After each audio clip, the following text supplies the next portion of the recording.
चलिए रुक करेंगे अगली खबर का। इस वक्त की अगली खबर भोपाल से मिल रही है।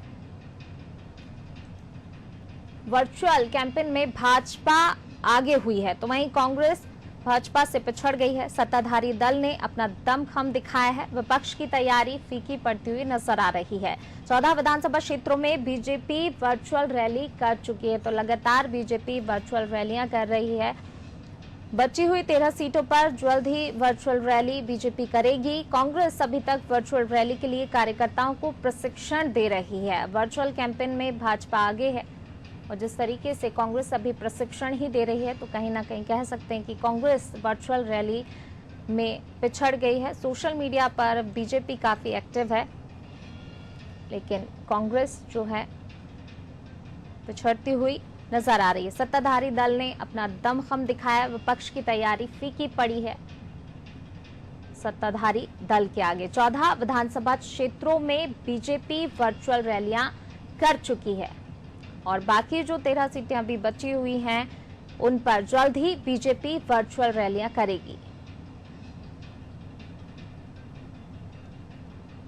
कांग्रेस अभी तक वर्चुअल रैली के लिए कार्यकर्ताओं को प्रशिक्षण दे रही है।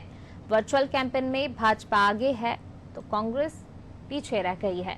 और ज्यादा जानकारी के लिए सीधे रुक करेंगे हमारे विशेष संवाददाता आशीष मंगल सोनी जी का, जो कि इस वक्त हमारे साथ लाइव जुड़े हुए हैं। आशीष जी, जिस तरीके से लगातार बीजेपी वर्चुअल रैलियां कर रही है तो बीजेपी कहीं ना कहीं कांग्रेस इसमें आगे दिखाई देती है और वहीं कांग्रेस की बात की जाए तो कांग्रेस अभी प्रशिक्षण ही दे रही है।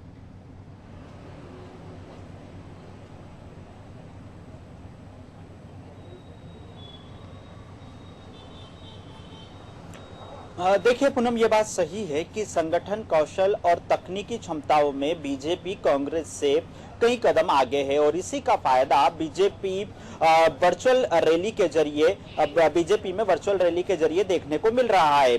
दरअसल मध्य प्रदेश में पहले 24 सीटों पर उपचुनाव होना था, बाद में कांग्रेस विधायक बीजेपी में शामिल होते गए और ये आंकड़ा 27 तक पहुंच गया। यानी कि अब 27 विधानसभाओं पर खास तौर पर राजनीतिक दलों की नजरें हैं। हालांकि ये संख्या आगे बढ़ भी सकती है। इस बात को लेकर आशंका भी जाहिर की जा रही है राजनीतिक दलों के नुमाइंदों की तरफ से। इन सब के बीच में बीजेपी वर्चुअल रैली करके अपने कार्यकर्ताओं तक पहुंचने की कोशिश कर रही है। पिछले दिनों जो 14 विधानसभा सीटों पर अलग अलग रैलियां हुई, उसमें कई रैलियों को मुख्यमंत्री शिवराज सिंह चौहान ने भोपाल से, केंद्रीय मंत्री नरेंद्र सिंह तोमर ने दिल्ली से, ज्योतिरादित्य सिंधिया जो राज्यसभा सांसद है उन्होंने भी दिल्ली से संबोधित किया, वी.डी. शर्मा बीजेपी के प्रदेश अध्यक्ष हैं, इन्होंने भी भोपाल में रहकर तमाम रैलियों को संबोधित किया। अब कांग्रेस की बात करें तो कांग्रेस फिलहाल अपने कार्यकर्ताओं को वर्चुअल रैली के लिए प्रशिक्षण जरूर दे रही है, लेकिन इन सब के बीच में कांग्रेस बीजेपी के सामान्य ज्ञान पर भी सवाल उठा रही है। पिछले दिनों कांग्रेस सरकार में मंत्री रहे सज्जन सिंह वर्मा का साफ तौर पर कहना था कि पिछली 17 जुलाई तक बीजेपी की ऑफिशियल वेबसाइट पर प्रदेश अध्यक्ष वी.डी. शर्मा को प्रदेश महामंत्री बताया जा रहा था, वहीं अतुल राय को प्रदेश सह संगठन महामंत्री बताया जा रहा था। तकनीक के उपयोग में बीजेपी जरूर आगे है लेकिन अपनी ही ऑफिशियल वेबसाइट को अपडेट नहीं कर पाई, ये कांग्रेस का सीधे तौर पर आरोप था।